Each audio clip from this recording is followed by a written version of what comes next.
Salam sejahtera, terima kasih karena bersama dengan saya di Nazilin Unity Channel. Sehari selepas PAS kalah teruk, Perikatan Nasional kalah teruk, tersungkur sampai tak boleh bernafas lagi di PRK Air Kuning, akhirnya tiba-tiba bersatu bangga meskipun gagal di Air Kuning. Ada netizen yang menyindir, kata mereka, apa pula sebabnya bersatu bangga? Padahal kata netizen yang mengikuti kempen dalam PRK itu, mereka kata kesungguhan parti bersatu dalam kempen PRK Air Kuning kelihatan kurang menyengat.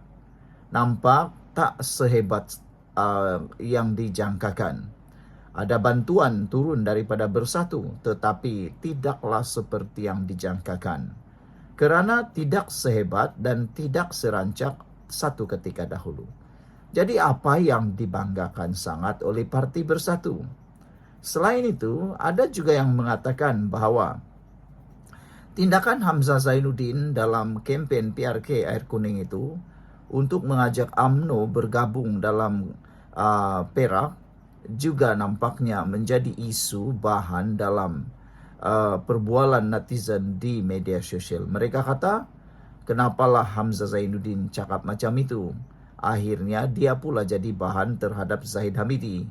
Apabila Zahid Hamidi kata bersatu atau Hamzah Zainuddin bermimpi di siang hari. Sangat tepatlah apa yang dikatakan oleh Zahid Hamidi, kata penyokong Pakatan Harapan Barisan Nasional, yaitu tindakan mereka, Parti Perikatan Nasional, Gabungan Perikatan Nasional, nak memancing, nak melamar sekali lagi UMNO untuk bergabung dalam Perikatan Nasional ada satu tindakan yang memalukan. Bayangkanlah betapa tebal mukanya Perikatan Nasional, terdesaknya mereka nak mahu menjadi kerajaan dalam masa yang terdekat ini, sehingga sanggup untuk merayu dengan UMNO untuk bergabung dalam Perikatan Nasional. Entahlah, kalaulah UMNO bergabung dalam Perikatan Nasional, apa agak-agaknya jadi dengan kestabilan politik Malaysia sekali lagi? Adakah itu yang mereka mahukan? Ketidakstabilan yang berpanjangan. Ketidakstabilan politik yang disebabkan oleh tindakan khianat seperti ini menyebabkan negara kita terumbang-ambing beberapa waktu. Timbalan Presiden Bersatu Datuk Seri Hamzah Zainuddin bangga dengan pencapaian calon Perikatan Nasional di dalam pilihan raya kecil Air Kuning, meskipun calon tersebut gagal. Saya bagi pihak PN berasa bangga kerana kita dapat mengekalkan jumlah pengundi yang kita terima dalam pilihan raya yang lepas, kata Hamzah Zainuddin. Kalau dibandingkan dengan mereka BNPH yang sebelum ini war-warkan bahawa akan mendapat lebih kurang 18,000 undi di antara gabungan UMNO dan DAP, tetapi akhirnya mereka tidak mencapai angka tersebut, kata beliau. Sasaran 18,000 undi tersebut telah diumumkan Menteri Besar Perak, Datuk Seri Saarani Mohamad, berdasarkan syarat peratus keluar mengundi 75%.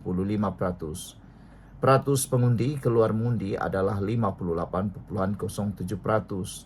Dalam PRK Air Kuning pada hari Sabtu lalu, calon UMNO BN Dr. Muhammad Yusri Bakir menang dengan majoriti 5,006 undi dalam pertandingan 3 penjuru.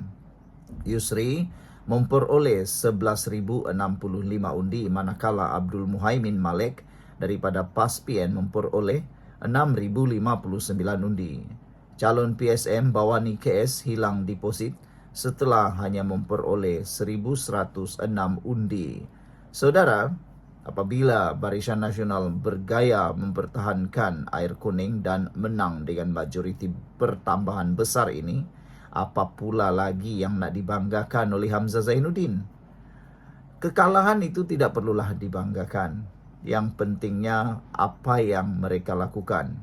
Kempen mereka yang berapi-api sehingga berani dan sehingga tergamak turun ke sungai mencari sisa najis babi juga dianggap sebagai satu tindakan paling terdesak pernah dilihat dilakukan oleh Perikatan Nasional dan PAS, tetapi tetap gagal juga dan malangnya juga menyebabkan mereka kehilangan undi daripada kaum Cina. Sekian dulu untuk kali ini. Jangan lupa tinggalkan komen Anda. Salam sejahtera. Terima kasih karena bersama dengan saya di Nazilin Unity Channel. Saudara-saudara sekalian, ini satu berita yang paling tidak baik sekali untuk diterima oleh Datuk Seri Najib Tun Razak, bekas Perdana Menteri Malaysia. Ini terkait dengan titah edendum. Akhirnya, Peguam Negara mendapat kebenaran daripada pihak Mahkamah Persekutuan untuk merayu keputusan Mahkamah Rayuan. Peguam Negara Datuk Muhammad Dusuki Mokhtar mendapat kebenaran Mahkamah Persekutuan untuk merayu keputusan majoriti Mahkamah Rayuan melibatkan bekas Perdana Menteri Datuk Seri Najib Tun Razak mencabar titah edendum. Keputusan itu diputuskan panel 3 hakim yang diketuai oleh Hakim Besar Malaya, Datuk Seri Hasna Muhammad Hashim yang membenarkan beliau mengemukakan 7 persoalan undang-undang untuk dihujahkan dalam pendengaran rayuan kelab. Mahkamah berpuas hati persoalan undang-undang yang dikemukakan dengan menyentuh isu kepentingan awam yang belum pernah didengar dan diputuskan oleh Mahkamah Tertinggi Negara. Keputusan sebulat suara itu dicapai oleh Datuk Zabaria Muhammad Yusof dan Datuk Hanifah Farikula.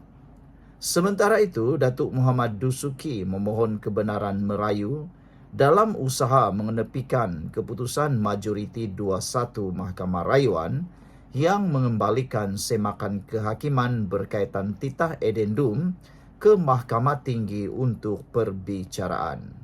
Pada 6 Januari lalu, panel 3 hakim Mahkamah Rayuan membenarkan bekas Perdana Menteri itu untuk mencabar kewujudan titah edendum bagi membolehkan beliau menghabiskan baki hukuman penjara 6 tahun dalam tahanan rumah. Najib kini sedang menjalani hukuman penjara 6 tahun sejak 23 Ogos tahun 2022 selepas disabitkan kesalahan menyeleweng dana RM42 juta milik SRC Internasional Sendirian Berhad, memfailkan petisyen untuk pengampunan diraja pada 2 September 2022.